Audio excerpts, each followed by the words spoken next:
So, good afternoon, good morning, however you may be listening. Welcome to Volunteers of America's series. We are dealing with the interview and specifically how vision and the power of your career purpose is going to really make a difference. All right, so that's what we are dealing with today. We want to be able to, A, communicate what those are, and then B, really understand how they add value to our brand overall. So that's the goal of today's presentation, and it's going to coincide nicely with all the other modules that we have in our interview series. All right, so let us begin and get started. We'll talk about vision today. A lot of times we mention the word, we sort of understand the phrase, but we don't go into enough depth that really, really covers how big of a word that is and how important it is in focusing us. As we talk about vision, we're going to highlight it doesn't always have to be this sort of big picture, grandiose, I want to be the President of the United States type vision. It doesn't have to be that. There's small visions, there's short-term visions, there are big ones, there are long-term visions. We just want to try to get a handle on what our unique one is. Today we're also going to talk about the 3:30 a.m. moment. Okay, what that looks like, what it means, how that can relate to us as we try to form a bit more of our career identity. And then we will conclude today with talking about the platform of purpose. Without purpose, our job searches, our actual interviews, our resumes, the careers we attempt to enroll in, they're all going to be fruitless. And purpose is something easy to understand, but again, often overlooked. So join us as we sort of dive into these today. So vision, where are we headed?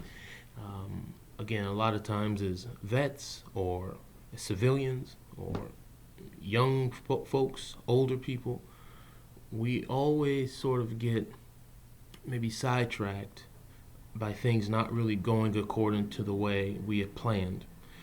And again, I believe it's a famous Beatle, Paul McCartney, or I think it was John Lennon, one of them. They said, life is what happens when you're busy making other plans. But I think vision is always a good course setter, and vision always aligns us with where we're headed. And what we want to do is understand how do we get one, and how do we keep our eyes fixated on it, okay? So the first thing to understand about vision is simply where are we headed? Okay, that doesn't have anything to do with our physical geography, but it does mean where we are going in terms of our direction, all right? How we see our lives kind of playing out. Nothing wrong with having this picturesque view of what you want your life or career to be. And it's real important to at least get a center on where we are going in this whole ordeal. Secondly, we always want to think about why we are going there. And I think the biggest part, and we'll talk about this much later in the video, is understanding why we do things. People who are successful by whatever measures you count success, whether that's money, whether that's positive influence in the world, whether that's a little poor grandmother who cooks great cookies or bakes them rather, and you think that's success. Whatever it is, those people who we identify as successful always know why they are doing something. They always know why. They don't just do it because they're good at it or because their friend gave them an opportunity or because some job is hiring. They know exactly why they are either trying to work at that company or why they are aligning themselves to reach some kind of vision in the first place. So some examples, just give yourself some room to ask those questions. Hey, you want a house, you want independent living, you want a car, you want a great career, you want a small job, you want a part-time job, you want to live in a communal environment. All these are great visions. Just know why you want to do that. So when you go through and say, hey, I would like this car or to become economically self-sufficient, why is that the case?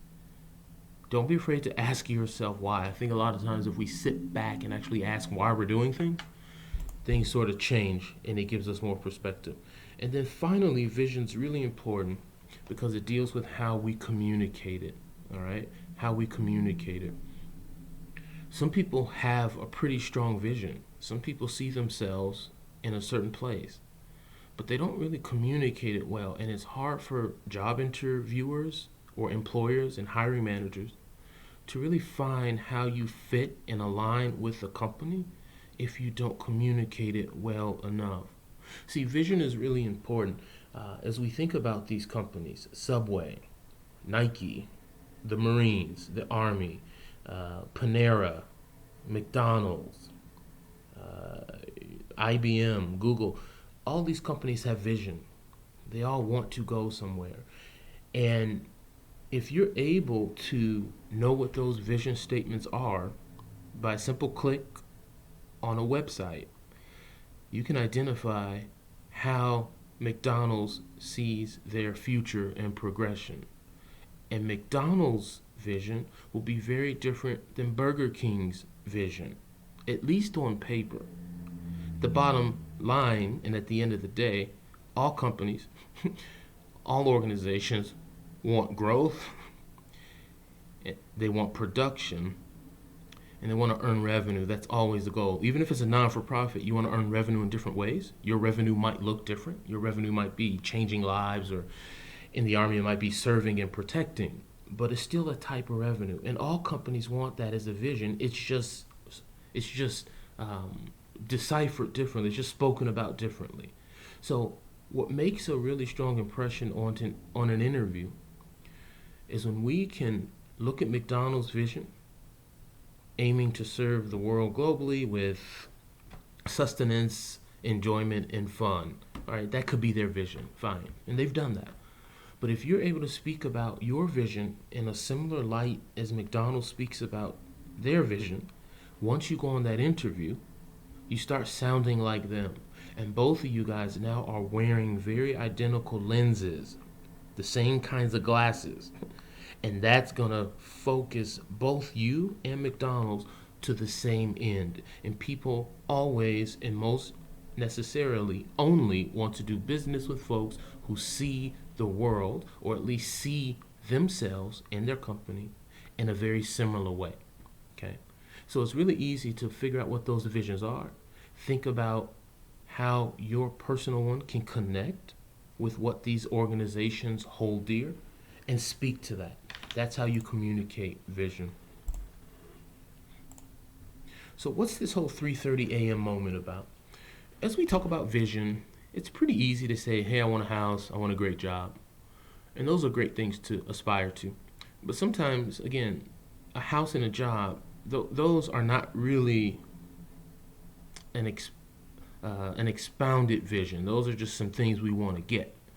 But how do we start to put our own dimension and flavor and perspective on the vision itself? How do we start to communicate it? And how do we figure out where we're headed? What makes us tick? What makes us thrive? When you can start answering those kinds of questions, it really starts to add, dimension to our whole outlook. So, for example, if I were to knock on your door at 3:30 a.m. in the morning, and I picked that time purposely because everyone is asleep. All the criminals are asleep. All the Marines are asleep, unless they're out doing some random tour. All the Air Force is asleep. Civilians are asleep. Only a few people who work these crazy overnight shifts will be awake, but for the most part, everyone is asleep. If I were to knock on your door at that hour, and let's assume there is no immediate emergency for the sake of this example, and let's assume your entire family is safe. You cannot say money. What will get you up out of bed at that hour? The answer is going to be different for everybody. What are you passionate about? Okay? What gets you going? Don't say, oh, if I get some more money, or if I was hungry, or if my head was hurting. No. Those are kind of base urges. What gets you going? What are some of your goals? Okay?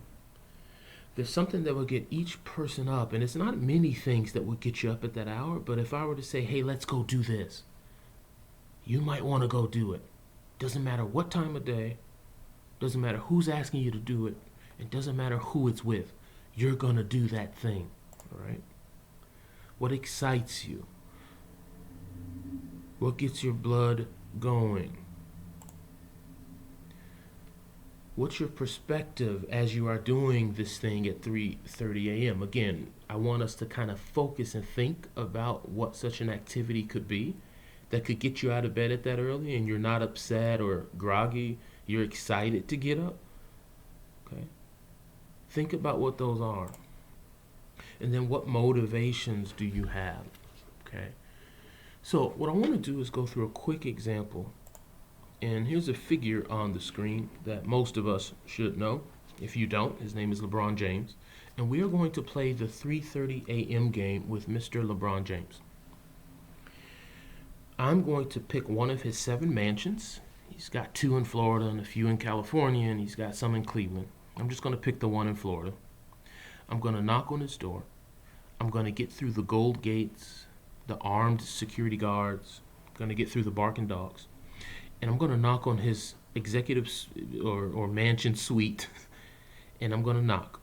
Let's assume his children and his wife and his family, they're all safe. What gets him up at that hour? What might get him up? What really motivates this guy? What is he passionate about? What are his goals? What's his perspective? What legacy does he want to leave? Most people says he'll get up for money, but he's not. He's worth $600 million at the shooting of this video. He'll be worth $700 by the time you watch it. He's not getting up for money. He's going to make money at 8 a.m. You can offer him whatever you want, but the chances are he already has that. You might say he might get up to help people, but he's done that. He's put a lot of underprivileged Clevelanders through school who can't afford it. He's helped out tremendously, and he's continuing to do so. You might say he might get up to practice, but 3:30 a.m. is pretty early. And even though he wants to be good and great, 3:30 a.m. is way too early in his regiment. He wakes up at maybe 7 a.m. to do all the practice stuff. What gets him going? Well, what does LeBron James want most? And he guesses. If you said to be the greatest of all times, you are correct. That's what he wants. That's what motivates him, and that's what drives him. And he actually has a chance to get close to that or maybe surpass it depending on how these championships turn out. So, in order to be the greatest or the best at something, you have to do what? Not practice, although that's a part of it. Not wish. You have to beat the greatest or beat the best. So what if I were to introduce this guy?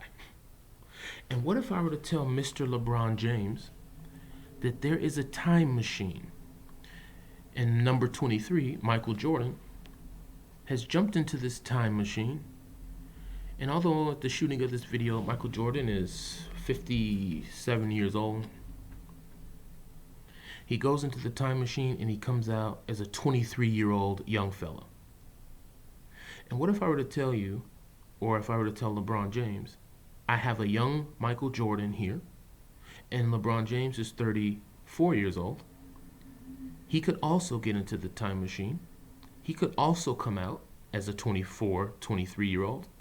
And at that time, a young Michael Jordan would then ask, hypothetically, to play a game of one-on-one basketball with the young version of LeBron James. And this game is going to happen in front of the whole world, streaming live, Netflix, Amazon, Hulu, Quibi, YouTube, Hulu Plus, and the whole world's going to watch. Do you think LeBron James will get up at that hour in order to play the greatest of all times to see what he could do?